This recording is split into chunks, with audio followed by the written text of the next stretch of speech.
Real quick, before we get started, I do want to let you guys know this is a episode where we cover a ton of the Pokemon Presents stuff. That is going to include some Gen 10 spoilers, as well as a bunch of other spoilers for anything that was in the Pokemon Presents on Friday. So just this is your spoiler warning. I don't want to hear about it in the comments. But yeah, this is it. So just be warned. There's going to be some major spoilers for Gen 10 and for other major Pokemon events. Enjoy the episode.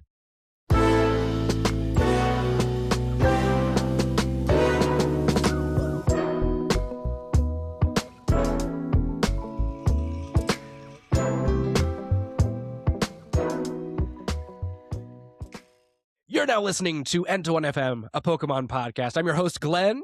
I'm joined once again by my wonderful co-host, Johnny. He's back. He was back last week on the bonus episode, but a lot of you people don't know about that. Although you should. Yep. It's on free feeds now. Or it might not be on Spotify, but it is on YouTube. So please go have a look at that. I think you'll really enjoy that episode where we do some predictions about what the Pokemon Presents special was going to be. We got some fun. We'll talk about that in just a second. But Johnny, I want to check in with you first, buddy. How are you doing today? Oh man, I'm doing good. I'm doing real good. We're getting Maggie down right now, so you guys might hear just a little bit of crying, a little bit of upsetness because she does not want to go to bed, even though she's tired and wants to go to bed. You know, as little 8-month-olds do. But as you know, we had 26-year-olds do as well. Honestly, yeah, fair. You know, so fair, dude. I'm very much that way. I will catch myself, you know, just doom scrolling or watching something late into the night when I shouldn't. And I'm tired, but I'm like, dude, I want to do this. I was actually doing that this weekend. So, you know, yeah. I found a absurdly fun anime. I'll probably go into that a little bit later. Into what we're playing. Yeah. I'll probably go into that a little bit later for the listeners because this is something that I actually like truly really enjoy enough that I'm like, oh, I need to gush over this more. Yeah. But anyway, yeah, it's been a good weekend. It's been a relaxing weekend, especially after a long week. So I am happy to have had this nice weekend, recharge a little bit, relax, do this episode, and kind of go into the work week rejuvenated. Very nice. How about you? Dude, it's been a rough one for me. I'm not going to lie to you. Oh, yeah. I got sick Friday morning, so I had to miss work. I've been sick all day Saturday, all day today. Probably going to miss work tomorrow. You can't hear it super well because I'm very much, you know, to peel the curtain back a little bit, I'm putting on this facade of like, oh, I'm here and having a great time. I am so exhausted. I've got Sudafed in me right now, but I slept like crap last night. My head was throbbing with just all this sinus pressure and mucus. You'll hear me sniffle and you'll hear me like blowing my nose probably a little bit throughout the show. I do apologize for that. I sound like crap. I kind of feel like crap, but it has been a really good weekend for content. That's true. We'll talk about it a little later, but we're both playing through Fire Red and Leaf Green, and we'll talk about that and what we're playing. But I have been, it's for the Calyrex Game Corners Book Club, which we do. Which we do. The last one that I put on YouTube was Black and White, where I played Black, and I think that was October, if I'm not mistaken. I skipped a game because they did Legend ZA, and that was just not accessible enough for me, so I didn't play it. So fair. But now we're back on FRLG. I'm very excited to get playing that. I posted episode 0 and episode 1 today. If you're not familiar with how I do playthroughs, I do episode 0, and that's just me introducing the series, getting started, naming my character, naming my rival. Spoilers, my rival's named Johnny, which is going to be fun. And then, you know, getting my starter, having my first battle, all the stuff that like you don't really care about, that you'd rather, if you just want to see gameplay, that stuff goes in episode 1. Episode 0 is just kind of the getting into things. So that's live on the YouTube channel now. You can check that out. It's doing pretty well already. I mean, it's only been live for a couple hours, but I like just finished episode 1 right now. So yeah, like right before we did pre-show. So that's been going pretty well. I'm very excited for this week, though. Maybe I'll talk about it when we close. Nah, it's fine. I'll talk about it now. I've got a secret meeting coming up this Thursday It's Okay. not secret for you guys because like it doesn't matter exactly, but it is, I guess, secret to like the general public. There is a group of magicians in Charlotte that meets on the first Thursday of every month. I won't tell you when or where because that's not your place yet. If you're a layperson, don't show up. But I got the invites. I'm in the secret society where I was gonna make a really bad joke. Sorry. Yeah. we're gonna go up. I'm gonna go up there Thursday night, maybe with Nicole. Right after, because it's very close to where I work. So oh, that's really cool. that should be fun, getting to jam with some magicians who are doing it full time as well. So very exciting. I made some magician friends when I went out to that magic show the other week. So super excited about that coming up, but mostly excited to sit down and talk some Pokemon with you because it's been a little bit. It's been enough time to miss you. Well, thank you. Yeah, of course. It's good to be here with you. N21FM, a Pokemon podcast. If you want to support us on Patreon, you can do that at patreon.com/terminalcreative, where for the low price of $1 a month, you can get a huge slew of perks like early access to our show, access to the bonus show N21 Plus. We've had some really cool recent episodes. We've had right now is the reveal day, the Pokemon Presents bets, which I mean that's on YouTube for free as well. Our most recent Boozin' battle is on there. We're gonna start, in fact, probably tonight, if not maybe tomorrow. We're gonna be doing some Calyrex Game Corner book club meetings, talking about Fire Red, Leaf Green.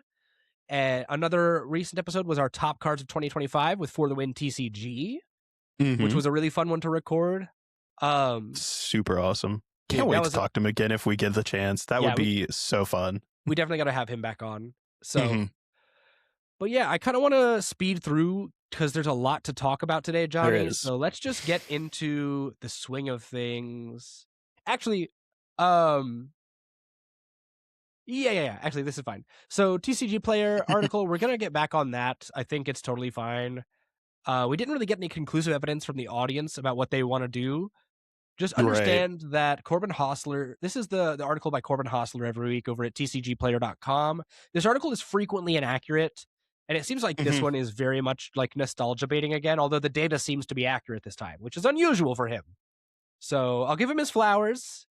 This one's accurate. It is called The Biggest Price Spikes this week, week February 25th, 2026. This will already be outdated by the time you hear this. Yes. But, nonetheless, we persist and we take a look. So first up on this list is we'll screen share for this too. Oh yes, thank you. I forgot we can do that. Up first on the list, it's been a minute. There we go. It has. Is the special illustration rare for Blastoise EX from 151. This is clocking in right now around 155, but at around February 14th, it was only around $100. So decent little jump up in price. I'm sure that's just because these are about to rotate out, or like because these stopped printing a while ago. But I think with all the anniversary stuff, a lot of these are just going to jump up in price because people are like, oh, Gen 1. I like Gen 1.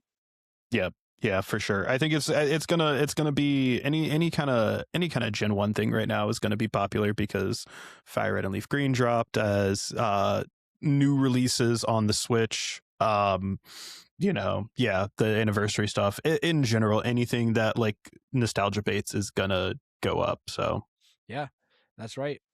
And then you see that in the very next one is the 151 Charmander illustration rare, which was sitting around 68 and then jumped up to 86. Excuse me, I'm about to move. Despite the fact that this card is rotating out here pretty soon, in fact, it's kind of interesting. I think that you'll see these cards almost you'll see these cards almost like almost hit their limit on play and then still just kind of keep climbing. But I mean, we see that with old cards too, right? So it doesn't really matter too much. The artwork's great on these, by the way. The one I will say, like all of the illustration cards in 151 outdid themselves, I think, as most illustration cards do. But kind of they really took the opportunity, I think, to like drive it home with like the starters, especially like Charizard bait in general.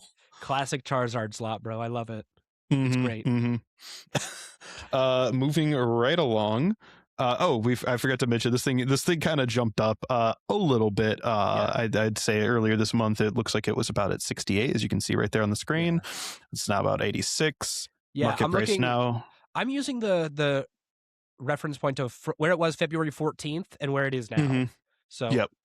I think that's a reasonable way to It's tell. About 87. Yeah, it's a good $20 jump. Substantial. Well, because that's also 25%. Or no, that's 33% increase. That is a substantial jump. Yep. And this card has generally risen over time for the most part, over the last year. Yeah. It's not going down. But another card that's been a little more volatile, I'd say, is this next one, this Umbreon EX SIR from Prismatic Evolutions, the Sunbreon. Love this guy. Actually, it's weird. If you look at the 1 month, it's not that awesome. It's pretty flat, actually. Well, I say that, but excuse me. It's gone from 998 on February 14th to 1102, which looks pretty flat on the graph, but like it's like $100. Yeah, I mean we're looking at like closer to like 10%. 100 seems flat on this thing because of how expensive this card is in general. Yeah. And the general trends on it. Yeah, it's been shaky a little bit over the last few months, but also, I mean, you only have to look at like this stuff recently, and it saw a dip at recent, and then has just kind of gone back up. I don't think we're going to see this thing jump back up to that $1,600 that it was at a year ago. When it first came out. I genuinely don't think we are. I could see this thing kind of just staying where it's at, maybe going up a little bit more and hitting like the 1,200. But all of you freaks who are buying, $1,000 Umbreon cards, stop. Get a grip. Literally, it's not worth that much.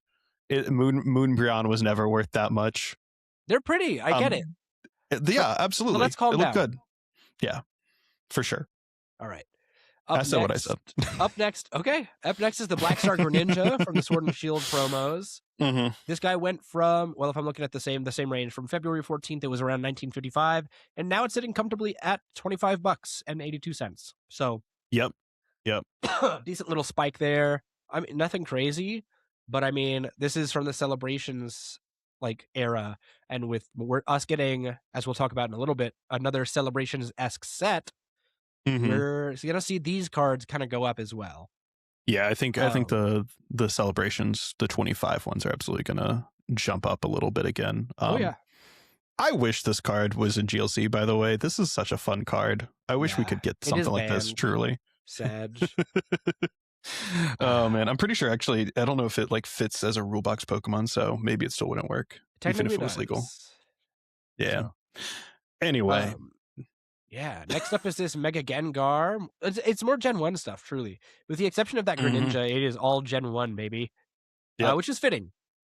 With this Mega Gengar EX from Ascended Heroes, that special illustration rare has gone from, at February 14th, 822.77 up to approximately 920.90. Which is substantial. It's worth mentioning. It's a really pretty card. I like it. Absolutely.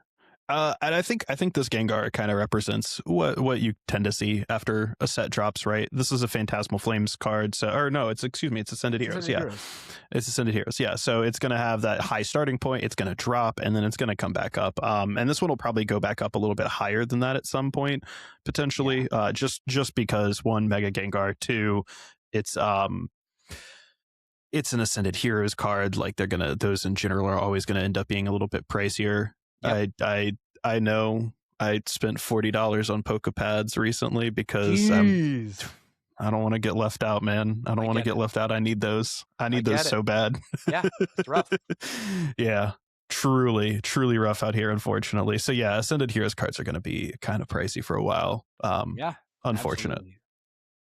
Absolutely. Moving swiftly along, we have Bubble Mew. That's a good back one. Back again. It's nice to see Bubble Mew back on the show. Yeah, absolutely. Welcome back. It's good to see you. Bubble Mew, hope you've had a good week. How have you been? Yeah. Any comment about the recent scandal, Bubble Mew? No, but this card is great. It is a classic. It's a special illustration rare from Paldean Fates. That set recently stopped printing. Yes. Because there were some pretty cool products that came out of it in the reprints. But yeah, it's finally done printing and circulating, so it's going to go up a little bit. Around February 14th, it was sitting comfortably at $462.77, and it's now around $549.59. This is a gorgeous card. I totally get the price point. Well, yeah. I don't know about totally get the price point, but I understand the price point. It's a Gen 1 Pokemon from Paldean, from a special set. It's a really gorgeous card with a unique art style, and it's a very playable card. So I totally understand. I'm inclined to understand. And it's shiny, which is sweet. Yes. Yeah. Absolutely. I mean, it looks good. It plays good. Good card. I can't blame anyone for wanting to put a little bit of money towards this thing if you want to bling out your deck. Oh yeah. Yeah. And you'll need one. Nobody's playing 2 copies of this guy. No, I don't. Were there any ever decks that ever did like more than 1 copy of Mew? I can't think of any. Certainly not. Oh man, I don't even think Guardy ever like put more than 1 in. No. And then this is one actually defined by the meta, which is unusual. You never see this. It's my favorite time though when a card shows up in this article due to playability. The card in question is, of course, the A-Spec Rare Unfair Stamp from Twilight Masquerade. This is a card that is seeing a lot of play in Japan. And as I've said countless times before, say it with me, Japan's not real. Their meta can't hurt you. They're all playing Unfair Stamp because Iono rotates, and they're already in a rotated format. So they believe that this is the only card that you can disrupt and actually play well. I think that's hogwash. Really, really, I think this is a fine card, but I think other A-Specs will continue to be better for American and Western play as a whole. Unfair Stamp is good, but oh no, I'm down to 2 cards, but I have Pheasantipity on my bench. Yeah. Yeah. Any questions? We're not losing much that makes Unfair Stamp a bad card, right? Currently like you get Unfair Stamped to 2 and you're like, okay, draw for turn, play a couple cards out of hand, Mew back to 3, Fez up to 6, right? Kangaskhan up to 2. Let me retreat and then put my attacker up, and then there we go. I'm back in the driver's seat. Yeah, I've got an 8-card hand, and I'm back in the driver's seat. That Unfair Stamp didn't really work. Now did it? Yeah, that's kind of again, and this is all speculation. We could totally be wrong, and if we are, we'll say it. But I think this card is fraudulent. I think that in a post-rotation meta, this card can see some play depending on how the meta evolves, right? But as it stands right now, I think that Western players play and tend to play more aggressive decks overall compared to Japan. I think Japanese players tend to favor a level of consistency, I think, that doesn't breed the sort of teched out play that you see in a lot of because they play best of 1. Yeah, and that's absolutely fair. I'm here for it, right? If you play a best of 1 format, this card makes more sense. Bigger, swingier plays and more consistent decks make sense in a best of 1 format. But Western players do get used to playing in a best of 3 format because that's where it matters the most for them. That's what we play at Worlds. Exactly. It's what we play at regionals, internationals, worlds, and Japan's the only one on best of 1. Yep. Figure it out. Even down to even down to cups. We play best of 3s in the tops, in Top Cut. Some places, stores, we have local stores that play best of 3s for the entire tournament for a cup. They're exhausting. So it truly, that was my deviating a little bit. I did one of those recently at local store Gamers Alley, and I think that was my first Gamers Alley Cup. Dude, they're brutal, and truly was a different breed. It was a good time, but yeah, it definitely made me realize okay, I gotta get more mentally prepared for these things. And maybe do better at eating something. That was my biggest issue. Is I was Protein oh bars, shoot, brother. I did not pack enough food for Go myself. hit that Qdoba real quick. Right, dude, I didn't want Qdoba. I was Blaze is Qdoba. also right there, and Blaze is excellent. Yeah, truly. I should have done something. But anyway, all of that to say, yeah, unfair stamp could be real, could not be real potentially. Also, the price on it went from $2 up to 11, or is sitting right now at 10.89. So yeah, huge jump in price. for Still what no it secret box though. some players here in the US, a good number of players, I guess, are thinking that this card is the next big ace spec. Which And as a unfortunately means result, that because so many people think that way, it will just become that way until people come to their Mhm. senses. In other words, if you are going to expect playing against this card, build out a deck that has a little bit of consistency, has a little bit of survivability against this stuff, and maybe format your plays around something like this, right? Don't let that, this is a sign that says, hey, maybe you shouldn't let, that ultra ball sit in your hand. Maybe you should grab Fez early and bench it early, even though that's maybe not always a good idea. We're entering a format where counter catcher isn't kind of a thing anymore, and even though you can stamp and boss in the same turn, some players may not be able to stamp and boss because they might need to do something else, so yeah, it's true. it's worthwhile at least considering how to play around it, you know. Put a Latias and a Mega Kangaskhan in your deck. Yes. Keep the Fez in there, it'll be fine. I feel like that's kind of gonna be the way a lot of decks start going, honestly. Like, low key, that's something that I'm kind of, you know what that reminds me of? Is gonna happen. That reminds me of so obviously the regional is going on right now. We're not gonna cover that. There's no way for us to like fit a pickup into our schedules this week. It's Seattle, right?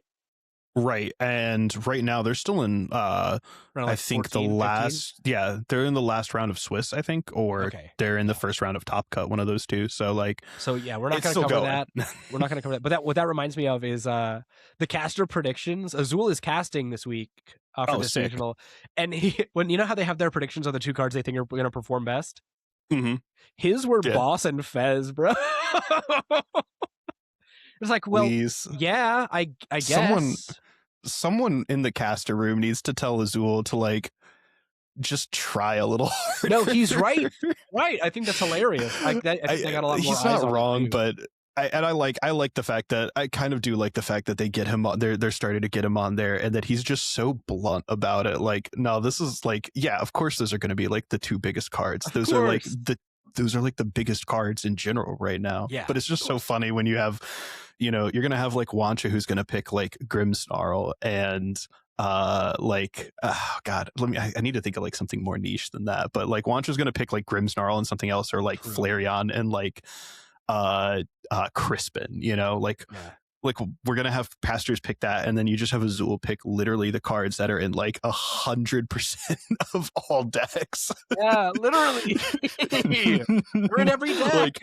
Like oh god, I'm trying to think. Like you could, I think there's literally we're segueing so hard, but there's literally like online data about this where like you can just go and check like what cards are what in like online tourneys, and like you can see that Fez is probably in like 99.9% of all decks. Yeah. Because there's like one like festival lead deck somewhere that didn't include it.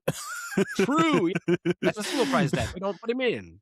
Exactly. Yeah, and like that's I just think that's fun. I do like that. I do like that a lot.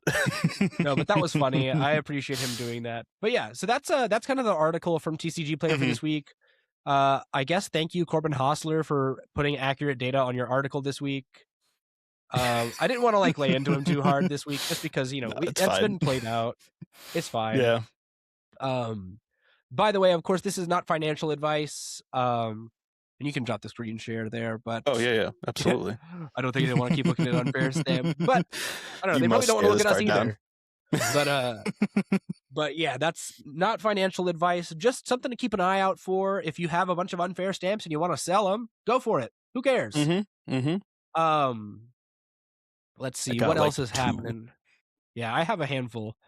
I'm pretty sure. What's next on here? Okay, yeah. So I wanted to jump into some quick TPCI job listings on Indeed before we get into things, because it's a loaded episode for the Pokemon Presents that we're going to go over, and I have a hard out at an hour and a half, so I have to go get some groceries, and then we'll figure out something for the bonus.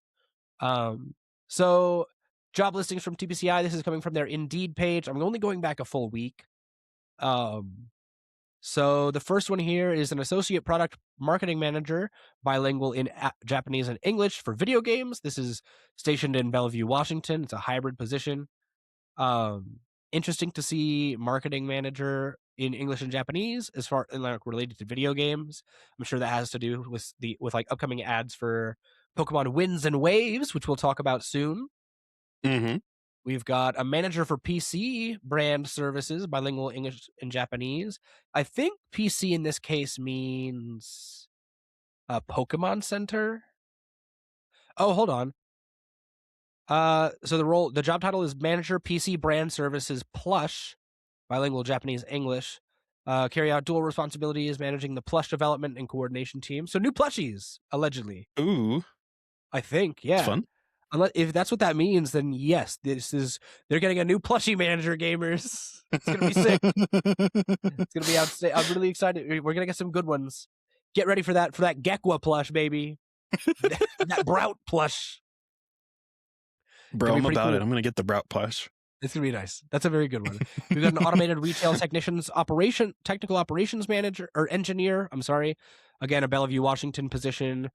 Looks like it's hybrid as well. You will be a key player in ensuring the seamless operation of vending machine network. So it looks like we're getting some more vending, because I know lately we've been getting more vending machines and like Harris Teeters, other stuff like that. Still can't find cards in them. Yeah. They're getting a graphic designer on a 12-month fixed term contract in Bellevue, which is really, really cool. This is someone that's going to be designing physical goods, is a creative concepting and collaboration, working with the merchandise development team, creating original visual media, stuff like that. I mean, it's a graphic designer. It's exactly what you want. A gameplay engineer, also out of Bellevue, Washington, another hybrid one. This is, let's see what they're going to do. Work on content and development for pipeline for multiple products to ensure rapid and stable development. This role will work across development groups to develop scalable systems that will support the life of our products from pre-production to post-launch content. These live products will be maintained post-launch through multiple content releases, which requires multiple tools and resources and tight collaboration across disciplines. What's important about that is live products. This is not someone working on the next Pokemon generation game.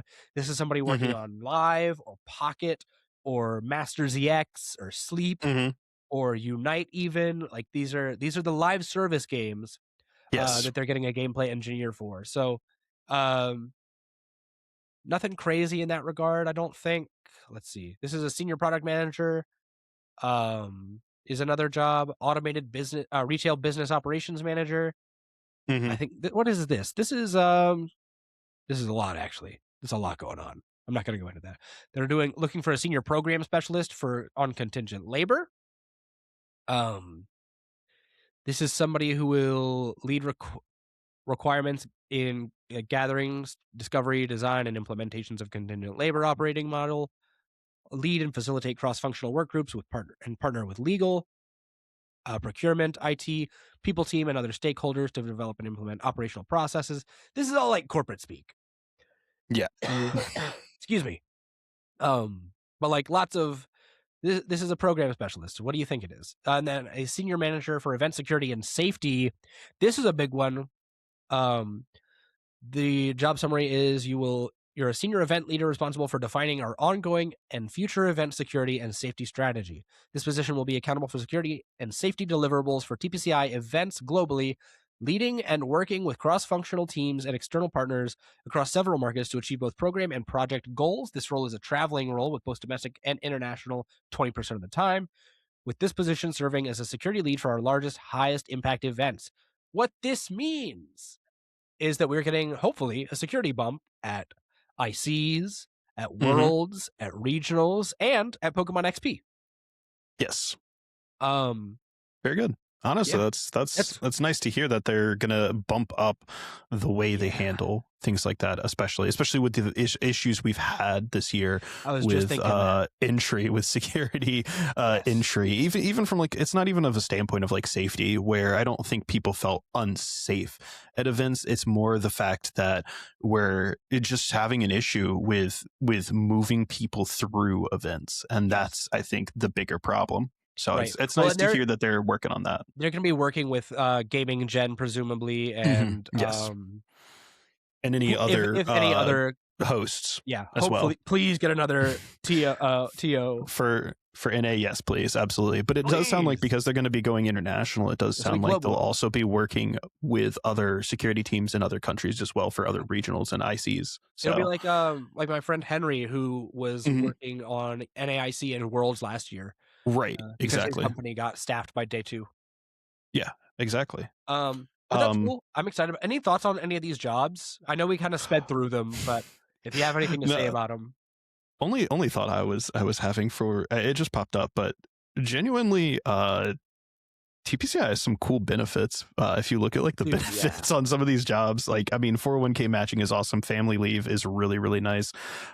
Things like commuter assistance is like actually really solid right there. Like, Yeah. you know, commuter assistance, I think, is important. I wish I I don't want to get into like the discussion of it, because I think that's like, it's a completely different topic away from what this podcast is about. But in general, I am of the opinion that commuting should be something that your company pays for if I you agree. work somewhere and have to commute to work at any level that doesn't involve like a by foot commute. Yeah, maybe I'm a Within wokey for reasonable that, amount. but like, Yeah, sure. but like, you should be paying me the minute I leave the house. Yeah, like if I am required to spend my own money to maintain the gas in my vehicle, or spend my own money to manage a bus pass or a train pass to get somewhere, then you should legitimately be covering those expenses, because if I didn't have that job, I wouldn't have those expenses. Now you can say, oh, but you might have those expenses to get other places. Sure, but I don't have those expenses necessarily, and you don't know what my living situation is. As a workplace, you're not entitled to that information. So you genuinely don't know if I would have those expenses or not. I could get all of my stuff delivered and just never leave the house and be a hermit. That's right. So yeah. Anyway, I don't want to stray too much into that, because like I said, I just genuinely like that, seeing that for a company. Great. So stuff like that. Also, more places are doing gym membership. Oh, gym membership. They have a gym membership listed right here in the benefits. That's cool. Yeah. Dude, at least for the Washington locations. When I worked at Trader Joe's, they had a program for health and fitness. And my current job actually has commuter assistance, but only for like my train or bus. Yeah. So not optimal. We're getting there. My current company, at my old position in Tampa, the company didn't have a gym membership, but by default they had a gym membership because of the building having a gym. So employees working in the building still got access to that gym. The company didn't like provide anything for it, obviously, but it was just like it came with working there. So that was cool. Yeah. Very nice. Yeah. Always fun stuff to see that. But yeah. Cool, man. Let's get into the news. This is the meat and potatoes of the episode. So this is where we'll spend the bulk of our time. If in case you missed it, Pokemon Presents happened. It was on the 27th of February, so that was this past Friday. Yes? Yep, it was Friday, 9 a.m. Eastern time. Holy smokes. It was a pretty serendipitous time for me to be sick, because I was able to watch the event. And Johnny, as per our negotiation, our wager, let's go over our predictions and how they went. I've got them written down here. Yep. Here is your number one. These were your predictions. You had new TCG mechanic revealed, specifically Lost Zone. Gen 10 confirmation for the title and the logo. Champions details. Concierge Season 3. Pokemon XP details. And your hopium was new Pokemon Conquest. Mine were Pokemon Sleep Event, Pokemon Champions release date specifically, Pokopia showing up, Gen 3 ports on Switch, new Unite Pokemon, at least 2 of them, And then my Mega Hopium one was Gen 5 remakes. Now, let's go over the ones we got correct. You got the Gen 10 confirmation for the title and the logo. You got the champions details. You got the Pokemon XP details. And you almost got a point for the new Pokemon Conquest, as we'll go over in a moment. But you didn't. Almost. I got Pokemon Sleep Event correct. Pokemon Champions release date correct, which was more specific, by the way, just saying. Pokopia showing up, which was way less specific, but I got that correct. And then I got the new Unite Mons correct as well. They actually had a lot of those. I was kind of live chatting with you about it, and I think they had like 6 revealed. Yeah, they said they had like 3, and then they're like 3 more are coming. Yeah, with they revealed that Gen 2 starters were coming. But they revealed, I think the first 3 were like legendary birds from Gen 1, the Kanto birds. Yes, yeah. So it was Moltres, Zapdos, Articuno, which is sick. Yeah, which is curious because Zapdos was originally the big Pokemon in the middle in the last 2 minutes. Yeah, which you would use to knock out for more points. Yes, which is curious. I wonder how that'll play if they've just sunset that character's involvement. But, Zapdos fight Zapdos. True, Zapdos on Zapdos violence. Well, let's go through real quick here. So, and of course, our wager. I said. You don't have to pull it up, but I did right after the event wrapped up. I sent you the most crudely photoshopped "Get ready to learn assemble alloy, buddy" that I've ever made in my life. I was really proud of that. That was really good. That was truly good. Getting to see that. But yeah, so Johnny, your punishment for your incorrect guesses are 20 games for the fun. 20 games of our Chaladon EX. How are those going, by the way? Or we can wait to talk about that in what we're playing if you'd rather. Yeah, that's the meme for viewers right now. Oh man, I threw that together in Photopia real quick. It was very fun. Very, very fun. Yeah, no, I'm suffering. It's bad. I was man. like, oh, this is gonna be a breeze. This will be fine. This is gonna be okay. No, it's not, dude. How many games have you gotten down? Oh, I think I've gone through like 5 so far. So I'm like a quarter of the way there, but it hurts. It hurts playing this. Like, it hurts playing this deck and having to sit through games. Oh yeah, because you're just like, I think that's the worst part right now. Is I'm just like, I'll sit in a game and it's like, dude, I know I'm gonna lose this, and I want to concede, and I'm like, oh, because we had the stipulation that concessions don't count. We had to make it suffering. And I'm glad we did. Yeah. This is truly one of the worst things I think I've ever done. Oh man.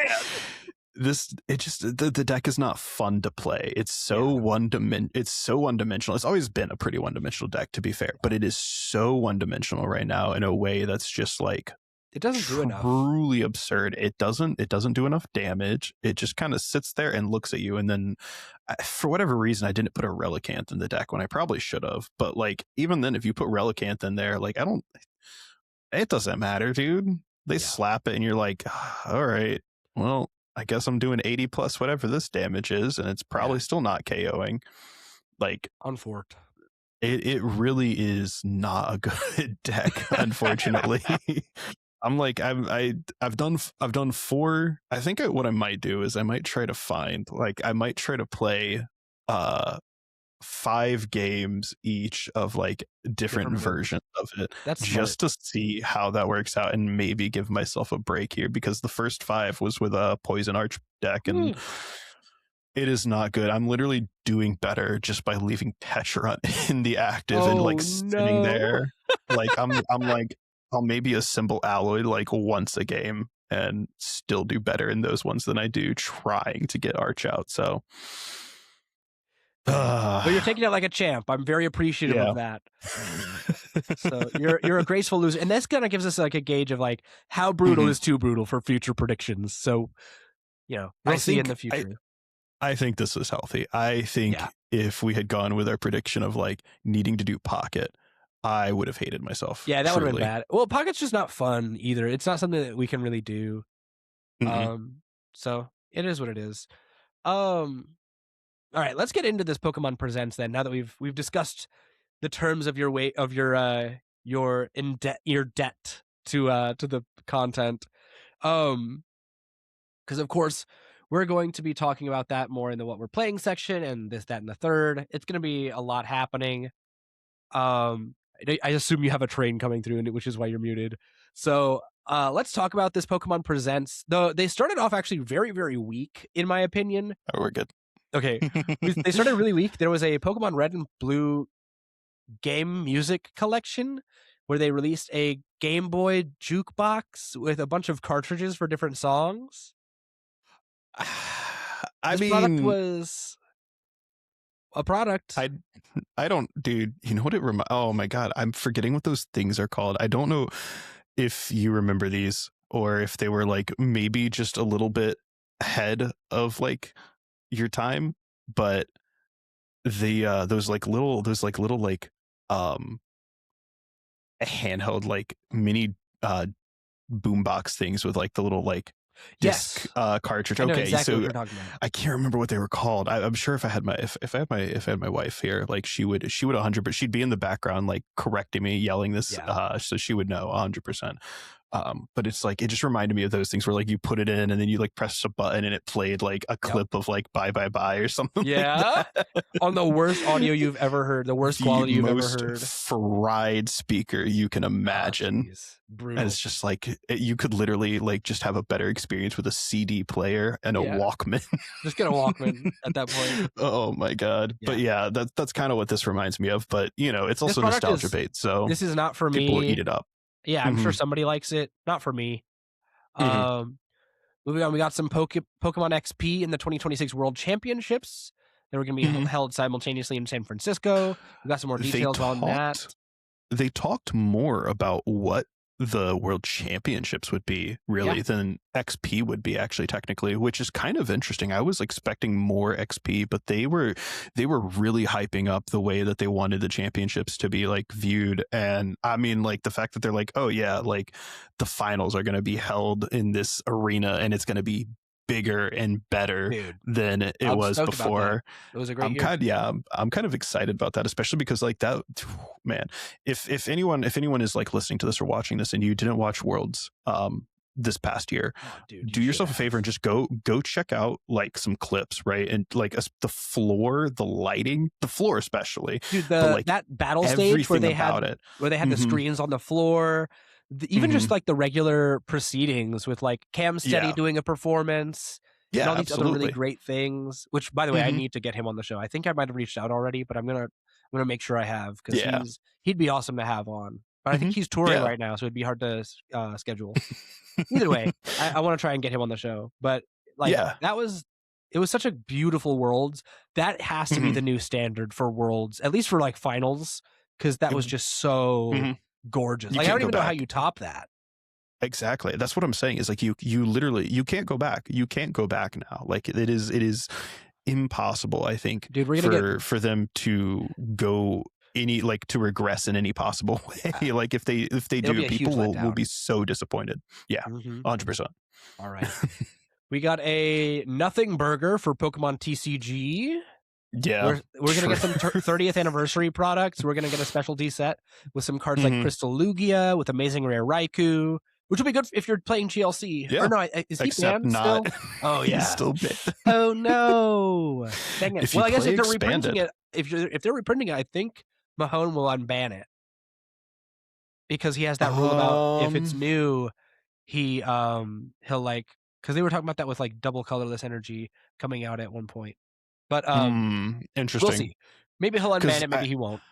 I was thinking like it probably wouldn't be unbanned because it's a reprint, but it's a reprint in a specialty set. So it's not like a functional reprint in the same way that like I don't know, like an electric or something like that is. True. You know, like Dynamotor. But yes, if it is unbanned, lightning is eating.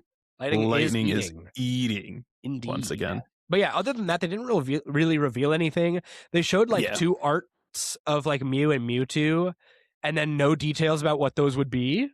Whether that was just an art or like a new kind of card. Oh, we are getting some Legends cards in the new specialty set though, which I'm hype about. Yeah. I love the Legends cards. Maybe we'll get breaks. I'd love breaks in a specialty set. Please put Don't breaks tempt me. in. Don't tempt me. Come on. I would when I saw when I like low-key when I saw like the images that they showed of Mew and Mewtwo, I was like, yo, these are kind of looking almost like breaks. And I was like, dude, give us like something called like hyper breaks or neo breaks. That's like a new mechanic. I will retcon this, by the way, if those come out, if those come out and they are something like that, I'm gonna come back here and claim an extra point for myself. That's fine. I'm not playing any games though. I'm not playing any games of our Challenge because I beat you 4-3 and had the more accurate reading on the champions details. Oh, for sure. But you can claim that point. We should track this, by the way. We should keep score of who's got the most accurate predictions. I actually really am hoping that there's like that is actually like a thing. Just because I never played during breaks, but genuinely from what everyone has said, from what I have seen of the cards, like they genuinely seem like one of the best mechanics that TPCI has ever come out with. And it's a shame that they have decided never to kind of revisit that when they will still revisit big two prizers and evolving through two prizers and stuff like that, you know? Yeah. So it is what it is. I hope we get breaks back. And even if not, you and I should, and some other folks should rebuild like break format stuff. Oh yeah, absolutely. Break format, God, would be so good. Let's see. Pokemon Go the announcement here is a huge range of Pokemon that have appeared in Pokemon Go so far will return. Just some Pokemon I think that's Go pretty events. Cool. Yeah, sure. It just means that like for people who play Pokemon Go, they'll have a chance to collect Pokemon that haven't been available in a while or may not have been available because, you know, they were event things or whatever. Like it's like event and a region lock stuff kind of getting like an expansion a little bit. That's always nice to see. Oh, certainly. Yeah. I'm very into that. The next thing was Masters EX. I could have sworn that I put Masters EX in my predictions. I think we discussed maybe having. I think you thought about Masters EX. We also discussed Masters EX as like a punishment potentially. True. But maybe that's what it was. I think you thought about Masters EX and then decided no, they're not going to do anything for that. And then it turns out that would have been a really good prediction potentially. They put Red 1996 with Pikachu, Florian Anniversary 2026, and then Ogerpon and Juliana. I liked how they did Red. Yeah. If you watch that, it's definitely just like this flat like meshed face onto like a model. It's kind of funny, but it's really cool. Yeah. Masters EX is one of those games that I'm like, I kind of wish I had invested in this early on because it seems like it would be fun if you're at a high level, but like I'm not getting into it now. No, it's just more. It's just going to be like Pocket. It's just more gacha slop. So yeah, I love that. Next was Pokemon Cafe. There was a bunch of first partner Pokemon in special outfits for Pokemon Cafe Remix, which is cool if you like that. I don't have any experience with that game, so I can't speak on it. More puzzle game slop if you like it, but not everything is slop. Chill. Pokemon just likes to have their hand in every pie, and I think that's fine. They just like to have simple. I mean, it's fair. You know what? I'll take it back. It's not necessarily slop. Pokemon Cafe. It seems like if you had the time for it, Pokemon Cafe would be a fun. It's like Pokemon's answer to like the people who are like really into Candy Crush, and it's not the same type of game, right? But it's like if you want a cute little phone game that you can play in your spare time, get Cafe Remix. Yeah, absolutely. Pokemon Sleep, their sleep tracker had the new event, which I called it. Yeah. Unite had Zapdos, Moltres, and Articuno join up, which I already predicted and we'd already talked about, as well as the Johto starters being added in the near future. TCG Pocket, I guess there's like more missions now, and you can get more hourglasses and earn more packs to open if you're into that. But then a more fun one. We don't have to talk about Pocket. It's not worth anything. At least us. I think the last few after Pocket are legitimately worth discussing because all of them I think are pretty good. You know. Yeah, and that's why I kind of sped through the first several. Is like these are the meat and potatoes of this. So two games got revealed for NSO Plus, which is the Nintendo Switch Online with the expansion pack, and those games are Pokemon XD Gale of Darkness as well as Pokemon Coliseum, right?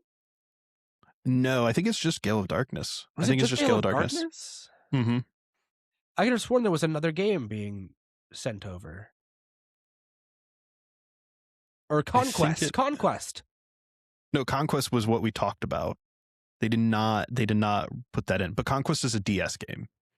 Oh, I could have sworn Conquest. No, Conquest is in here. I'm looking at it right now. Because it's XD Gale of Darkness, and then they continued to show, because Conquest has the little red-haired kid with the bionic arm, yes? No, that's Gale of Darkness?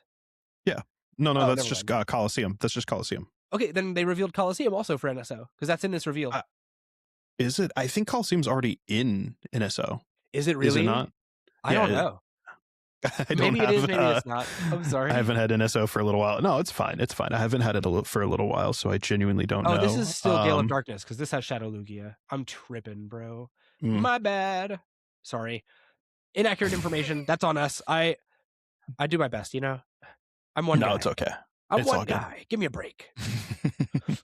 But all right, I mean, that's really I think it's really cool that they have that they're bringing Gale of Darkness in. One of the most talked about games that they wanted on NSO. Coliseum and Gale of Darkness are two of the biggest like Pokemon games out there in general, like at least in a especially I think in like a cult following sense. And I think even among people who are not necessarily like Pokemon fans, those games specifically, I think are more enjoyed than some of the classic Pokemon games. I think it probably, if I had to guess, it has something to do with just the fact that it's like the first foray into kind of like a 3D Pokemon game that's like an adventure so I know that's like a big thing for a lot of people. Is there like Sonic Adventure, right era? Yeah, that's exactly it. Yeah, it fits into like that niche of like you know, early 2000s GameCube, PlayStation 2 adventure title. You know, it definitely, so it fits a different level of like nostalgia bait, and I think that people who are into them are gonna love this, like just being able to revisit, especially if they don't have a GameCube anymore, or if they like just got rid of their stuff or something, you know, like if they haven't just had anything for a while for that, it's a nice way to revisit those. You can still play it on Wii, by the way, if you have an early model of Wii. That's true, you can, and you should. Mm-hmm. Yeah, that's pretty exciting. I've been thinking about upgrading to NSO Plus just because there's some stuff I want to play. Legend of Zelda 4 Swords is on there, and I want to replay that. Yeah, I had it for a little while, and I think I stopped using it. I might go back and get it again. We can talk. I might put you on my family plan. Ooh, nice. We'll see. Yeah. Next is the big ticket item, of course. Pokemon Fire Red and Leaf Green were released right after the event, after the presents. They were $20, and this is where I kind of want to talk about it. So I'll list some features that got added to it. Excuse me. And then I want to talk about some controversy that's been going on with this price point, and a greater conversation about piracy and emulation. So yeah, absolutely. First and foremost, these were $20. The new features, so it did not feature any online support, but it did feature home support. It was also a fully fledged port. The music was edited in a way, I don't know exactly how, but it was definitely updated to be brought forward.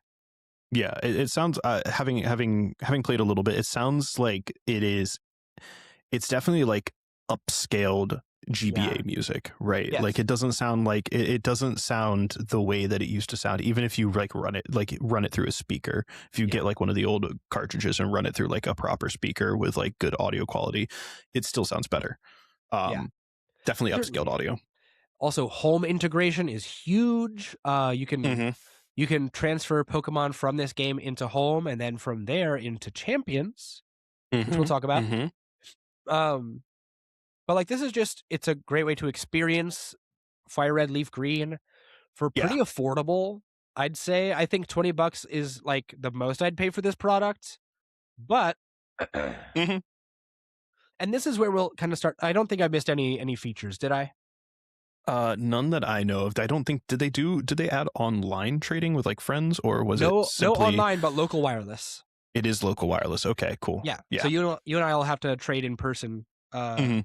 But that's still Ew, fine. gross. That's pretty. Just kidding. Also, no online is pretty accurate to how the game was back then. Right. Yeah, it definitely So- was. That was before the online era for the games. We didn't get into any That's back when online we were stuff trading with a cable, baby. until. Yeah. Well, actually, those ones had the wireless ones.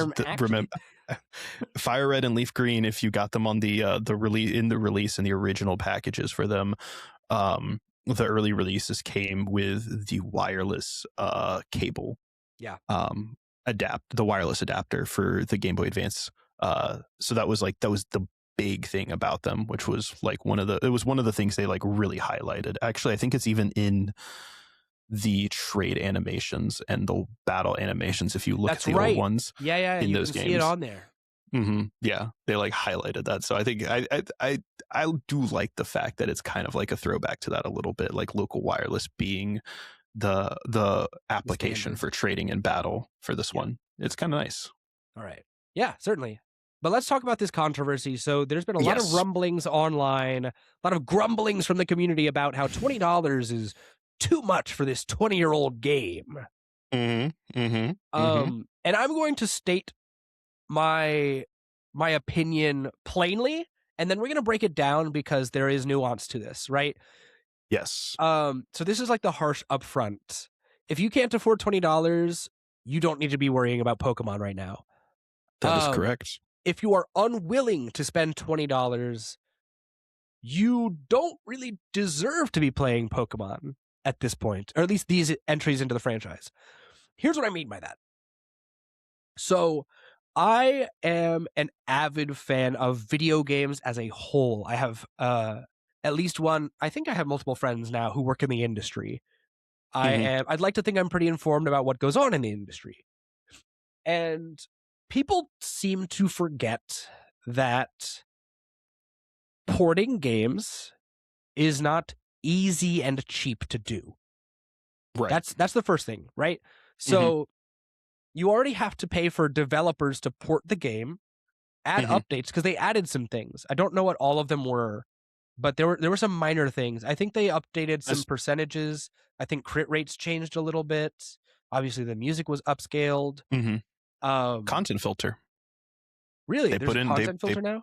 There is if you try to use dirty words to name your rival or Pokemon or anything like that, you get defaulted. What a shame. To stuff. You cannot name your rival like shit ass or something like that. Yeah. About to get struck off of YouTube for that one. Sorry. They don't listen this much. That's true. Yeah.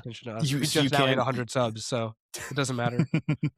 By the way, I guess thank you guys for 100 subs. We'll do a proper video on it later. Hell yeah. Yeah, we just can't you can't put that in like now. I saw a post about that on like Reddit or something, and it was like, and it's like, yeah, I mean that's a feature though. That's something they have to go in and change in the coding of the game. Yeah. There's been changes made. Yeah. So it's not like they just took the ROM and then uploaded it, you know? Yeah. So that's an important thing. Oh, also, they fixed the bug where roaming Pokemon using Roar deactivated the roaming Pokemon permanently. So that's been patched. Interesting. So it's, like I said, it's not like they just ported the game, which on its own would not be cheaper or like fast or free.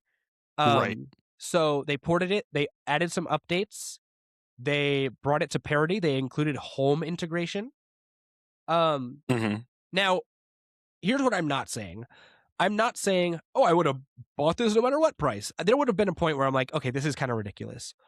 But let me walk you through how much it costs to get this game on original hardware, which is what was required prior to these entries.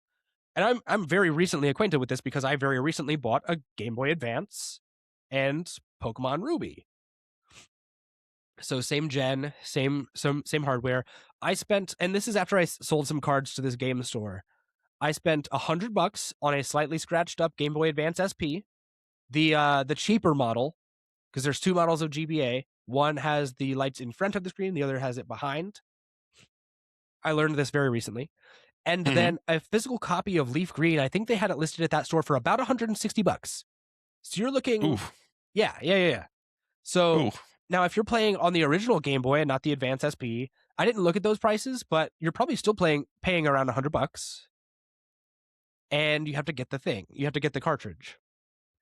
So you're spending $200 to play this game on original hardware prior to this existing, which is prohibitively expensive. And in that circumstance, I understand when people are saying the next point I want to talk about, which is, oh, you should just emulate it. My opinions on emulation have changed greatly in recent history. For a while, I was like, sure, whatever, emulate whatever you want. It doesn't matter. Piracy is a victimless crime.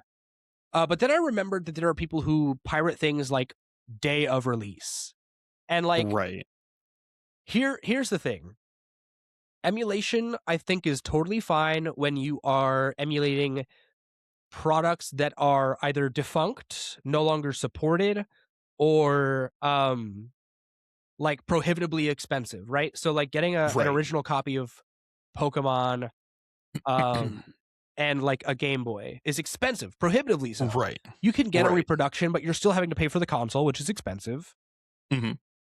And maybe that doesn't mean you deserve to still have to play it, so maybe you should emulate. But I think if there's a reasonable way that you can pay for the product in a way that will still support the creators, then you should do that instead of emulating. Now, if it is something that is no longer supported, like retro stuff, I don't care if you emulate a Wii game or even a Wii U game, frankly. Yeah. But, well, I don't know. Maybe the Wii U is, because that's the last console other than the Switch. But I mean, I still wouldn't blame someone for emulating Wii U games at this point. It's been a decade. Yeah. Well, I wouldn't blame you just on account of the fact that a lot of people who are doing that are doing it to create content and don't want to hassle with it. The point also, is, the Wii U is prohibitively difficult to get and play stuff on at this point now. Yes. Probably harder than a Wii actually is at this point, I would say. Just because of how horrendous that console did. It's a bad that's console. that's more a point of the console itself rather than the content. But I absolutely. But I think if there is a reasonable point of entry for you to access a game and its original hardware, that's what you should be doing. Yeah. No, I 100% get that. And I tend to agree too. I think that full disclosure, I went into a Reddit thread and triggered some people off of my comments, so I've pulled them up on the side screen over here because I was like, what did I say again? And I was like, oh yeah, that's right. I said, and I quote, and please do not take this the wrong way like these people did, because people take things the wrong way or people read too much into this. I said, too many people just need to say that they're poor and move on. ROMs exist for them. This is not an attack on poor people. I am not saying that because you can't buy this game, you are poor. I'm saying you are cheap if you refuse to buy this game, and there's a difference there. I genuinely think that if you refuse to buy this game and you have the means to buy this game, and it's a basis of and you want to buy this game, if you don't care, if you just don't care about having the title, that's fine. Right. If it's you want this game and you're mad that it's $20 and you wanted to be 10 like it was when it got released to the 3DS or whatever, right? I'm calling you cheap. I'm not actually calling you poor. I'm calling you cheap. And the reason I'm calling you cheap is because you are refusing to pay what is genuinely not that much money. Go out and track your own spending during the week, and I guarantee you probably spent that much money if you hit fast food just once a week, maybe twice, depending on what you're getting. Genuinely, it is about $20 to buy a fast food meal for two at most restaurants these days. At fast food.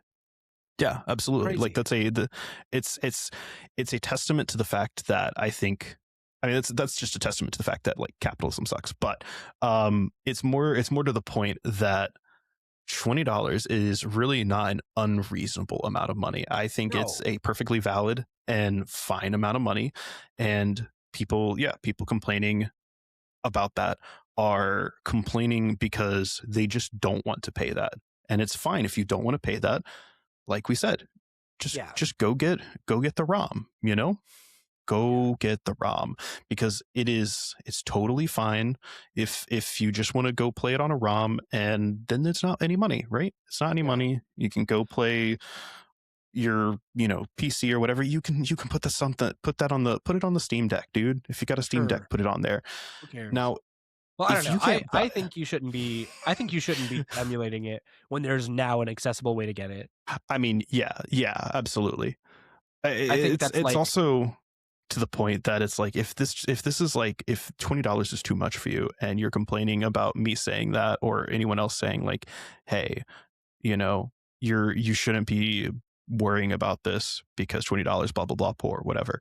If $20 is too much for you because genuinely it's unaffordable, I think there's a bigger discussion for you to be had. yeah, And you have way bigger problems. saying that as someone who I think that there is enough problems in the world that he really should worry about some of those. And that's not like a mean take. I think that's a genuine take that is, I am concerned for you if that's the case. And I hope that you can find the financial safety and security that you need, that doesn't become a problem, because that's a difficult position to be in. Right. Well, and that's the thing though, is like, if you're in a position to be considering a video game for the Nintendo Switch anyways, you are already operating from a point of privilege. Yes. You Yes, have a absolutely. Switch, you have online service of some means, I presume. And if you're been like, oh, I'm just going to emulate it, then you probably have a decent smartphone or a PC as well, which means Yes. you're operating from a point of privilege where you really need to reconsider, like, am I upset about the money, or am I upset about the fact that I don't like to pay for games anymore? And I think that's kind of what the industry has conditioned a lot of players to do. Yeah, absolutely. This is a little bit tangential, but like, you think about, and I even kind of am reluctant to spend, like, to buy games full price anymore, and I'm trying to work on that. Absolutely. But like, you think about Steam sales where you can get games for $2, right? Like, I paid $20 for the entire, for like Fallout 3, 4, and New Vegas and all their DLC on Steam. That's how I've used $20 in the past, and now I'm using it to spend money on Fire Red Leaf Green. It's like, yes, those are brand new ports on recent hardware that I can get and play the game without having to emulate it. And also, like, it's just, I've slightly lost my train of thought. I'm sorry, but like, no, you're good. that's what it was. It's like, I grew up in the era where Xbox 360 had been started to really go hard in the paint with Games with Gold, which was a program that they used to give their like premium internet subscribers one game a month with Gold with your membership, which was like the blueprint for Xbox Game Pass. And Game Pass users especially are accustomed to not paying for their games because they get them in Game Pass and then they play them, and then they don't ever have to pay full price for it. And even like, you got NSO, you've got PSN Plus, all of these services where you get all these games for free, quote unquote. But you are still paying for them, and in fact, you're probably not taking as much advantage as you should. No, absolutely not. Most people aren't. But instead, you're like, but you want to complain about how you have to pay for a game and own it. There's now, granted, there's like, oh, they could take away the license. I don't think they're going to do that. I think that's like hyperbolic. Eventually it will become defunct, but that's the nature of things, is like, products become defunct or outdated. And like, I think at that point, then you emulate. Yeah, but absolutely. Like, not right now. I think your comment about that it like rings true exactly. Is it's like, when a product becomes difficult to consume in a way where like access of it is being limited by the company that owns it, I think at that point, then it's like, yeah, we can have the discussion of piracy, right? Sure. We can have the discussion of, should we be finding a free avenue for it. I actually, I'm going to, I don't want to go too crazy off of this, but this is something that I've come up against recently. Just having kind of recently bought into subscription services for like Crunchyroll and stuff like that, right? Because Sure. I used to be like, oh, whatever, I'm just gonna pirate an anime, and recently kind of getting into not doing that and paying full price for a streaming service for it, because something like Crunchyroll has a good amount of content on it that you can watch. I'm gonna grab something A lot while you're of talking about this. no, you're good. A lot of series, or rather a lot of like piracy websites don't have good streaming um viewers, and by that I mean like you don't have a good way to like connect to your TV or something like that, to stream onto your TV from your phone with a lot of websites. And I'm actually a big fan of that. I like being able to like not have to just watch something on my phone or sit at my desk to watch it. I want to be able to like sit on my sofa and watch it sometimes, Yeah. and just throw it on. I like to be able to log in to the service and watch it while I'm on vacation, because there's a TV there that has like that kind of access, Yeah. and not having to cast or something like that. I like Yep. that. What I don't like that Crunchyroll has done in more recent years is they have removed, because Crunchyroll basically bought out Funimation, which was like one of the biggest producers of Western anime content, just bringing it into the US. And after they bought out Funimation, they slowly have removed more and more Funimation titles from their streaming service, to the point where there are some titles where it's difficult or impossible to watch them unless you have a physical copy. You can buy the physical copy, but that also is actually kind of expensive now for some of these Right. versions too, and some of them even borderline impossible, because some of Yes. them never got A physical release. English releases, which means that you have to go to like a Japanese You release, should be which watching dubbed is, anyway. I mean, teach their I'm own. playing. I'm playing. I am I'm a I'll watch both. Yeah. But yeah, no, Well, I think and it's like, on that point, I don't mean to cut you off. no, Like, you're I'm fine. with you on like specifically that. What I went and grabbed is, we were talking about that, and this is more of an anti-subscription service sentiment than it is an anti like piracy sentiment. Yeah. This is the entire series of Seinfeld on DVD. Mm-hmm. I asked for this for Christmas, and Yeah. I was so excited to receive it because I love Seinfeld. It's a great absolutely. TV show. Mm-hmm. And I know that at some point when the contract runs out and the rights are removed and the license is expired, it will be off of Netflix.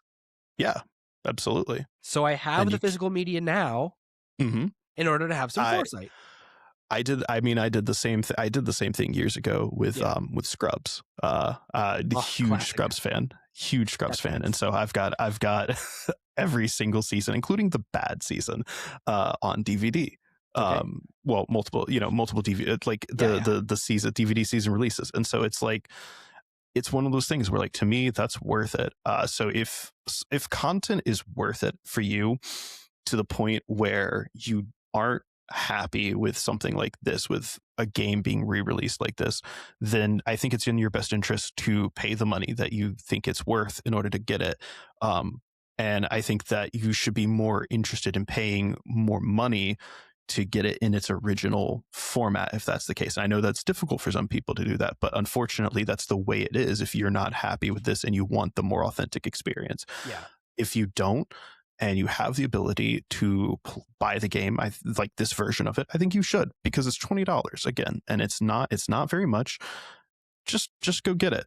But I think piracy in the form of trying to get lost media, right, is something that's typically okay. And I think that people have had this discussion about Nintendo doing this before, where Nintendo is a big fan of not re-releasing stuff, and then will also strike websites for hosting old content. I think that's more to the point of like, let's complain about Nintendo doing that, right? Let's complain about Nintendo going after ROM libraries, but I don't think we should be complaining that a game gets ported with some mild upgrades and tweaks for $20. I think that the people who are complaining about that are being a little too ridiculous. Certainly. And just go buy the game. Because it's worth it. It was a fun game back then. It's a fun game now. You know, it's not the best Pokemon game out there. You get Pokemon fans who are like, bring the new games forward, and then when they do, they're like, it's too expensive. Shut up. Yeah. And if you don't like this, go play. I don't know, go play Let's Go. If you don't want to pay for it, don't pay for it, but don't pirate it. Not that you're even getting the original, the same experience, anyways. Because of course, like I said, there are new features and updates, but like, this is where you vote with your wallet. Do you want Pokemon to continue bringing games to the Switch and Switch 2? Yes. I think support it. That's the biggest thing. I think that's the biggest thing is if they didn't bring forward the game you wanted, and there is one you wanted, if you did want Emerald in its kind of original version ported to the Switch, if you did want, one of the DS ones, if you did want Black and White ported to it, then like at that point maybe consider buying it, because this is kind of a litmus test, right? Have they done this with they haven't done this with any other games for the Switch. With any other games for the Switch. They have not brought any other retro Pokemon games to the Switch. To my knowledge. Done it. Yeah, they did it with the 3DS, and I think they did bring, aside from Fire Red and Green, I think the 3DS might have done like Ruby and Sapphire as well, but I'm not entirely sure. They may not have because of ORAS. They had ORAS. I don't know. Yeah. Okay, yeah. So I think like that's kind of the point, right? Is like the Switch has been like their big platform of like, we're going to move stuff forward. Consider buying it, because this is how we get more things brought onto the Switch. This is how they see, okay, well, we had good sales numbers for this game did well like this, maybe we do more. Maybe people want Ruby and Sapphire, maybe people want Emerald. If you want Emerald on the Switch, you should be buying both copies and buying copies for friends, bro. Get real, dude. So bad. If you want Emerald especially because Emerald, I saw physical copies when I had to go back to that game store where I got my Game Boy and my copy of Ruby. Emerald is a $240 game, I'm pretty sure, on original Absolutely. hardware. I mean, if Emerald you want was also Emerald like on the Switch, pinnacle. If you want Emerald on the Switch, you should be buying like 4 copies of these boards. And that's hyperbolic, 100%. but like, get real, dude. All right. Yeah. We've talked a lot about this. I want to move forward because we're running out of time. My heart out has been softened a little bit because my pickup order at Walmart has been delayed a little bit. But nonetheless, let's move on pretty swiftly here. But all of that to say, TLDR, stop being poor. And stop being poor. Stop being cheap. Really, if we're going to like be pedantic about it, and people are going to say, "Oh, well, you just hate poor people." No, I don't. But I am poor people, brother. I will. Yeah, right. Exactly. Like, dude, people who are not seeing this, I literally, I am in my living room. I have a kitchen behind me. I have 2 bedrooms next to me, and I have a single bathroom in the back. Like, trust me when I say that. There's people who have it worse than us, but like, there are people who have it worse than us. I am one of the poor people I'm like talking about here. Okay. So I guess really, yes, the word is cheap, right? If you want to complain about me using poor and using it derogatorily, sure, fine. Sure, whatever. Cheap, then. Yeah. If that's the hill you want to die on, fine. Not poor, cheap. Yeah, weird hill to die on, but whatever. And yet someone did say it. Yeah, it's true. Someone did reply to me like that. So anyway, let's move on. Pokemon Champions. This is the premier VGC platform going forward for VGC players. The Nintendo Switch version of this game has been announced for April release. Now, there's going to be a phone version that comes later. Yes. I don't think they have a date on that. Did they say May, or was it? I didn't see. I don't remember, and I don't remember. I don't have the video pulled up in front of me, unfortunately. But I'm trying to scrub through it right now. Worth noting, though, they did promote this. They did promote it heavily in the video with phone use. And I think it's kind of interesting that they did that. And then the recap of all the stuff is pointing out that the Nintendo Switch version is releasing in April. And if there is no phone date, or if mobile version scheduled for release later this year. Yes, so no concrete date on the mobile version. I kind of dislike that they're using this heavy phone use in the commercial and then not having it ready. This is where I would say, hey, if you want to be critical of like TPCI, let's criticize stuff like that, right? Like criticize and there's limits on marketing. the amount of Pokemon you can store in it as well. I think you can store 30 Pokemon in Champions at release for free, and there'll be sold Right. like paid expansions. Right. It's which, I mean, don't you already have to pay for home? Yes. Dude, come on, man. It's very nickel and dimey, but also simultaneously, like that is 5 teams, so and I get it. From my understanding, it's a link between the two, meaning that you should be able to remove like Pokemon from Champions and back to the home, and then get new Pokemon out. So like that's fine.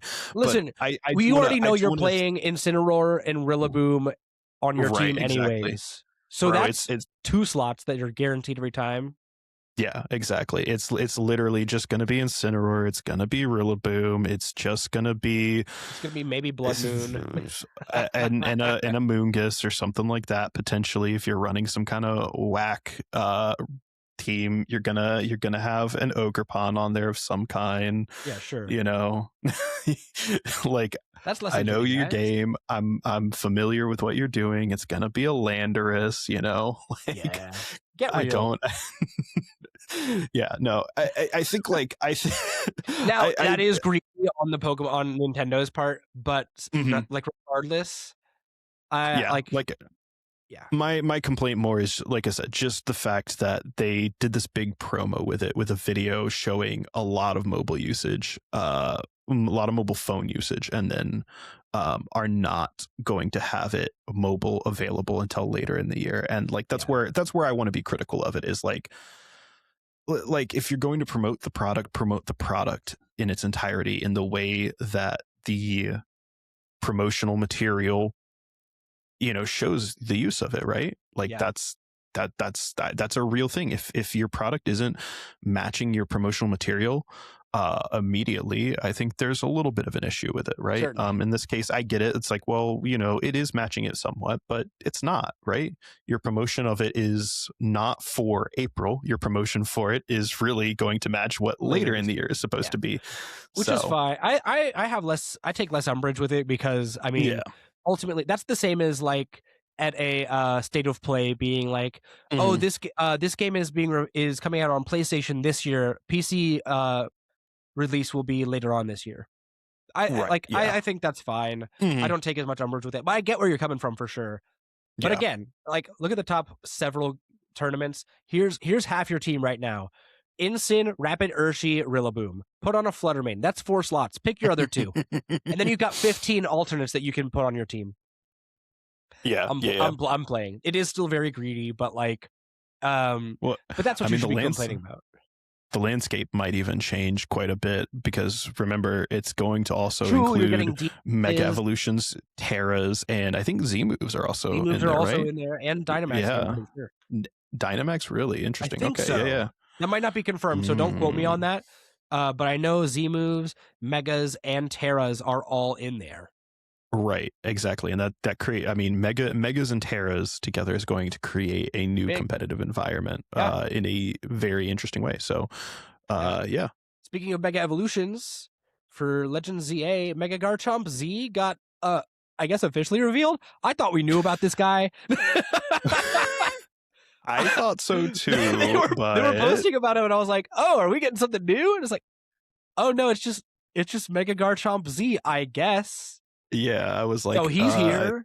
I was like, "Oh, okay. I mean, cool. I guess this is is confirmed. Whatever. It's fine. It's cool. The design looks a little bit better. Way better than Mega Garchomp for sure. Mega Garchomp, yeah. It's just Garchomp, but he floats and he's got more spikes. It's just Garchomp and he floats and has more spikes. But I'm here for it, you know.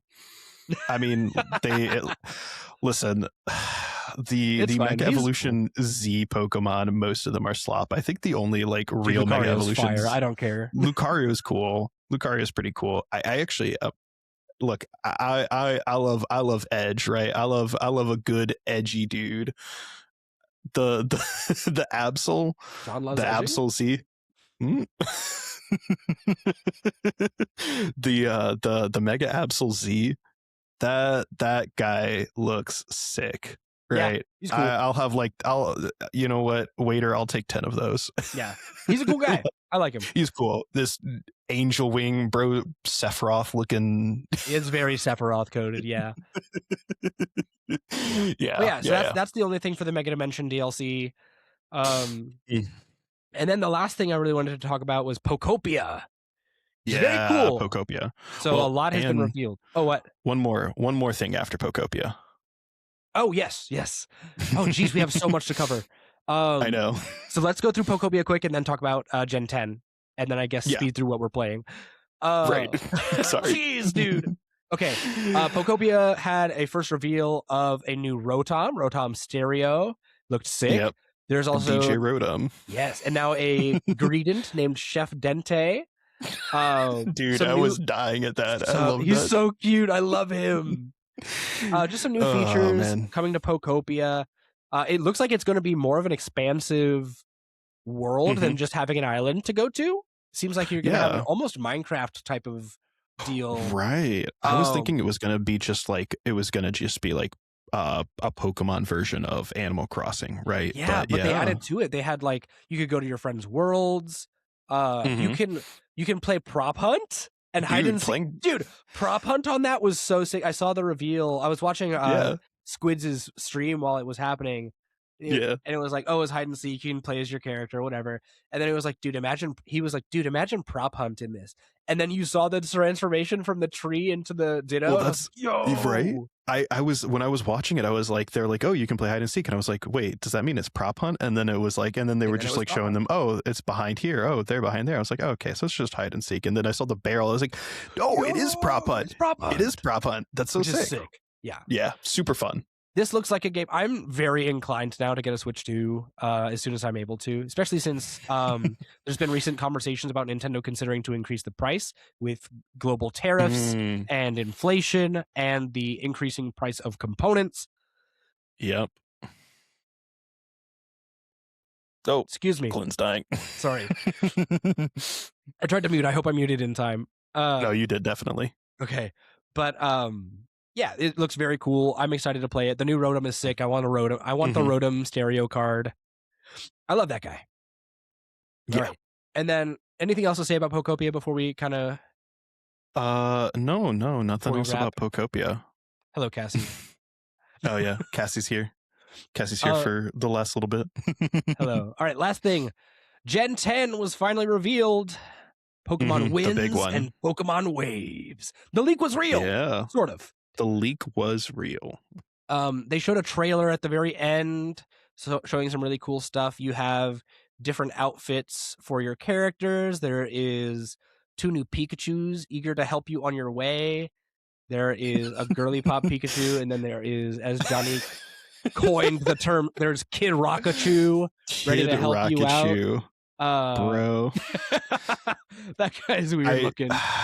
I have a meme to share with you later after this because a friend sent me the most unhinged meme with these two. So that's so funny. It's good. Anyway, these are cool. This reveal was gorgeous. I think the graphics. Oh my god! On this now, again, these are like PlayStation 3, maybe into PlayStation 4 level graphics at this point. This game looks gorgeous, dude. But like, I think like some of that is just like PlayStation 3 into PlayStation 4 level graphics because of what Pokemon is and how Pokemon translates into a 3D environment. So I'm not even going to hate on that. Dude, like you can say, yeah, it's PlayStation 3 into PlayStation 4. The water graphics water's gorgeous look on this game. Insane. The wind particles look great. Absolutely. The grass looks awesome. These trees look solid. And then so first of all, huge leap in graphical fidelity, absolutely stunning, really pretty island type of vibe. I'm getting huge Alola vibes from this. Seems exactly like a new Pokemon game that I want to play. The new Pokemon look really cool. They haven't revealed anything but the starters as far as new Pokemon, but like new animations. There, you saw the what's that? Not Toxel. The little trap guy. What's his name? Oh yeah. Poison. Was it Toxapex? No, it's not Toxapex. Whatever it is. Um, with the hair, like Marini. I don't know, man. It could be. But that little It's purple dude with the yeah. blue hair that was in Team Rocket during Sun and Moon. Yeah, That guy. He got a cool I know new exactly what you're animation. talking about. He got a cool new animation where he flips over and like traps whatever's underneath him. Slugma is now glowing in the lava Right. falls. Very, very pretty to look at. The Dust An Gull, like, underground location, by the way, confirmed. Looks really sick. yeah. Yeah. Super pretty looking. These starter Pokemon. I'll let you guys watch the actual trailer for Yeah, yourselves. we're gonna link that one rather than just going through the clips of this, because I think like I don't want to spoil this for anyone who's like trying to avoid stuff if they aren't like Oh you yeah, know we should have spoiler warned. Oops. it's You should know. it, We were talking about the presents, dude. yeah. Maybe I'll record a pickup and be like, "Hey, the end of this contains spoilers." We'll see. Yeah. But we can talk about it, I think. Yeah. Since we're giving a spoiler warning. The starters have been revealed. We've got Brout, a little green AKA bird with Duolingo eyebrows. bird. True, they literally put Duolingo bird. They put Rowlet 2 in Pokemon Winds and Rowlet Waves, too. bro. Dude, he's cooler than Rowlet. He's cooler than Rowlet. Can't say that I agree, but I get it. This was my favorite one of the three. I'm sorry. He's gonna be the coolest. Trust. Okay, dude. All right. He's gonna be the coolest. There is Brout, the grass owl bird type Pokemon. Pombon, the little fire type Pomeranian dude, for your fire starter, and then Gekwa, another water type lizard. This thing looks straight out of Littlest Pet Shop, and I love it. I love Gekwa. I will be rocking Gekwa day one, frame one. Yeah, I get that. Super I totally excited about it. Looks really cool. But dude, Brout looks so fun. He's so happy, man. I love this little dude. He does look super grumpy. I'm looking at a picture of him where he like, just looks happy, fun. and like he looks really happy in like this one shot on looking at pokebeach image of him. Yeah. But then what I really wanted to talk about is gameplay seems to suggest, or like the trailer seems to suggest, and this is of course speculation, but some shots you get make it seem like you're going to be diving and flying in the game. Like just as part of gameplay, you'll be diving underwater, you'll be flying around in the air, which hence the title's Winds and Waves. Like makes sense. Yeah, it makes great sense. I'm super hype on this. Very excited to play. It looks great. The images of the trainers involve some sort of board. We're getting like Back to the Future hoverboards or something. So sick. Kind of excited for that because that seems really cool, like being able to hoverboard your way around the water and stuff like that. Yeah, super fun. Super it looks fun. Tight. I'm super stoked. This is a Switch 2 exclusive. This will not be coming to Switch 1. Just like Pokopia, it seems like Nintendo in general is kind of making the stance that moving forward, a lot of games are going to start being Switch 2 exclusives, which is great for their brand because originally when the Switch 2 came out, there were no exclusives. So why buy one? And now they're getting an exclusive put out on it. And they're doing they're not falling into the Sony trap. Sony has a bad habit of supporting old platforms for far too long. For instance, I'm pretty sure there are still people who are playing on the PS3 that are being actively supported. Get real. I'm sure that there are probably like one or two titles, that are still available for the PlayStation 3. There's more than you think. Yes, for sure. I'll definitely say, like, I had a PlayStation 3 that I was playing on well past the life cycle of the PlayStation 3. Yeah. Dude, well, the fact that you're saying that in past tense indicates that it is so far past the life cycle of the PS3 that it should not be supported anymore. And it's still being supported. I was on a PlayStation 3 through, I want to say, I was still on a PlayStation 3 in 2020. Yeah. I was still on a PlayStation 3 in 2020 to give you an idea. The Switch is 9 years old. That's standard for the console life cycle. Yeah, out with the old, in with the new. Yeah, that's a discussion for another day about like console generations. But I think that people have made like the console wars era has kind of ended, and so I think people who are like looking at it from the perspective of like, well, why shouldn't it be on both, maybe are forgetting kind of how all of that works. Hardware limitations, dev kits. stuff Yeah. like that. Yeah. Buzzwords. But yeah, I'm excited. Yeah. I'm buying a Switch 2 for this. It was announced also for 2027. Is that correct? Yes. Yeah. 2020. They said 2027 release. They did not indicate which quarter. So I would expect it either to be a spring or a fall release based on general video game release day trends. Global simultaneous release for as well.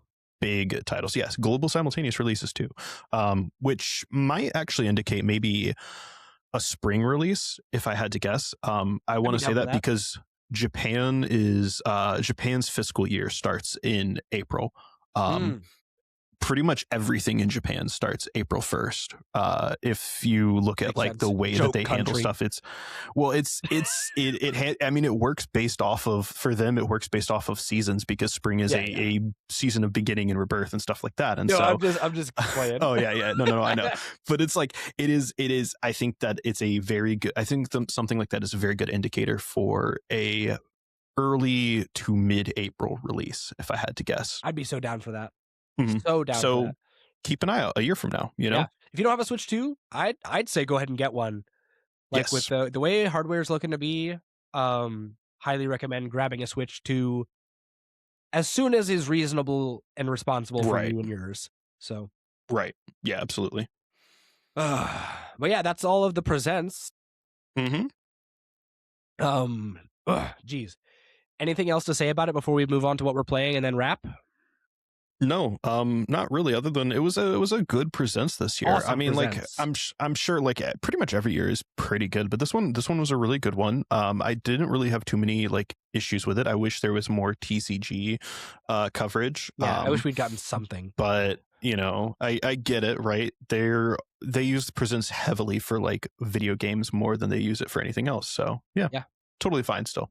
Yeah, it's good. Definitely a great presents. Super excited to see all these come to fruition. But let's knock out what we're playing and then call it a night, Johnny. Right. So let's start with you, because I have to kind of go over what I'm playing. There's a lot. Yeah, absolutely. So what I'm playing, I've been on Miraidon a bit, but I have switched away from Miraidon a little too. The live environment is not treating it very nicely. I think that the secret's out, unfortunately. Everywhere, and people are like, oh, we're going to start playing against Miraidon, and just right now a lot of decks seem to be kind of handling it a little better. So it's unfortunate. So I've gone a little more towards Terrorbox again. Terrorbox seems to be in a nice place right now for the most part. The build I have is a Kangaskhan build with a Vitality Band in there, which farms super heavy into like Fez and Latias decks, and I love it. It's so fun to have that ability. And Terrorbox seems like it's in a good spot, so it's been fun. I've also been playing Archaladon, obviously. I am rediscovering hate for this deck. Archaladon's never going to be good. I guarantee you it's not going to come back. There's like no way this card ever does better. Never. We literally have like a Metagross that's just a better tank, a better attack, like a better tank with a little bit less damage, and a ability that like blows Archaladon out of the water. Because of what it supports and what it does. So yeah, Steven's Metagross EX is going to be better than that. I'm sorry. If you liked Archaladon, I'm so sorry that card got approximately 6 months of play at like a C tier deck, and then it just dumped down into nothing, and it will continue like that. Yeah, it's not good. Yeah, no. Aside from that, I've been playing Fire Red. Bought Fire Red. Started out. I picked. Oh wait, we should be saving this for the bonus. Oh, true. Let's not go into too many more details. Spoilers. Sorry, I just remembered. We're gonna paywall you guys. Sorry about it. It's $1. Get a grip. Stop being poor. But yeah, we're doing so we got that, and then I mentioned at the start of the show, I did start into a new, it's not a new series, it's been out for a few years, but I did start into a new to me anime series that I have been loving very, very much. It's titled The Imminence in Shadow, and I want you to picture this, listeners too. I want you to I don't want to cut you off too bad. Oh yeah. We are coming up very close on my heart out. Okay. So we can't do like a huge gush about it. That's fair. But That's fair. maybe if we want to do a pickup, we totally can, or we can talk about it next week. We'll talk about it next week. Okay. I'll have I more thoughts on it. I want to make sure that we're able to wrap the show. I will gush about it more next week then. Okay. Sweet. A teaser for you folks. What's the name of the anime so we can at least have people watch it beforehand? It is titled The Imminence in Shadow. Nice. And I want people to go into it with the mindset of like just trying to figure things out on your own. Understand that it might not be serious. Yeah. And then enjoy it. Very nice. Well, what I've been playing is absolutely zero TCG live. It's just not been my thing as of late. I've been playing a lot of video games though. I've been playing Leaf Green. Obviously, the playthrough is on my channel now. I'll link it in the description for the playlist. I've been making a lot of I made some overlays. I made my overlay, and then Galactic Squids, he's been streaming it, and I made his overlay as well. And then I've been playing a couple of other games. Obviously, Saint Slayer Spear of Sacrilege got an update to its demo. I've been playing the Lovish demo. Lovish is a really cool WarioWare-esque game. It's like a little platform puzzler with mini games at the end of each stage. I've been playing this new demo for hear me out, a coin pusher roguelike. You know those arcade machines where you drop tokens down into it and then they push forwards? Okay. What's it called? It's called Rackcoin. Oh, you know what? My cousin mentioned this to me a few months ago, and I still haven't checked it out. And I feel so bad. Yeah, that sounds really cool. and then my favorite roguelike that I've been playing has been, obviously this weekend, is the Marathon Server Slam. I love Marathon. I have been having so much fun with it, and playing so many roguelikes lately has got me in the perfect mindset to play it, where it's no longer an extraction shooter. This is a first-person shooter roguelike, and it's awesome, dude. I'm going in there. The environments are gorgeous. It's a Bungie game, so the movement and gunplay are buttery smooth. It is so excellent to play. The world feels alive. Sometimes it's a little hard to find enemy teams, but I think over the PvE aspects of it fill it out enough that I'm never feeling bored. Right. I'm really, really enjoying it. I think the UI is a little clunky, but I've been loving playing that. And again, of course, other than that, I've been playing Ruby. I got a Game Boy Advance copy of Bionicle Heroes because it was cheap, and I love Bionicle. But that's really about it, other than Leaf Green, which we'll talk about on the bonus show. And you can see my gameplay on the Let's Play. Not bad, not bad. Yeah. Sorry, we kind of had to speed through that. I gotta go get my groceries, man. No. You're totally good. You're totally good. All right, cool. Yeah. Well, that's it. N21FM, a Pokemon podcast. That's it for us. Johnny, thank you for being here. Absolutely. Always. Thanks for coming on and talking to me. We'll figure out the bonus. But any plans for the night, for the rest of the evening? I'm going to finish cleaning up some stuff. General evening closing of the household, and then probably go and watch more of The Imminence in Shadow, because nice. I'm absolutely loving the show. You've been obsessed. You've been telling me about it. So. I have been obsessed. So yeah, I'm truly happy for you. Cool, man. Well, yeah. I'm going to I'm gonna go grab these groceries, and then I'm kind of home, do some laundry, and we'll go from there. Well, thank you again for your time. Yeah. Absolutely. And thank you all, listeners, for watching and listening on Spotify and YouTube. Please be sure to leave us a like, comment, subscribe. But yeah, thank you all for that support. Remember, patreon.com/terminalcreative, $1 a month, $5 a month, $10 a month for all those various benefits. Thank you so much. We will see you in the next one. Until then, farewell.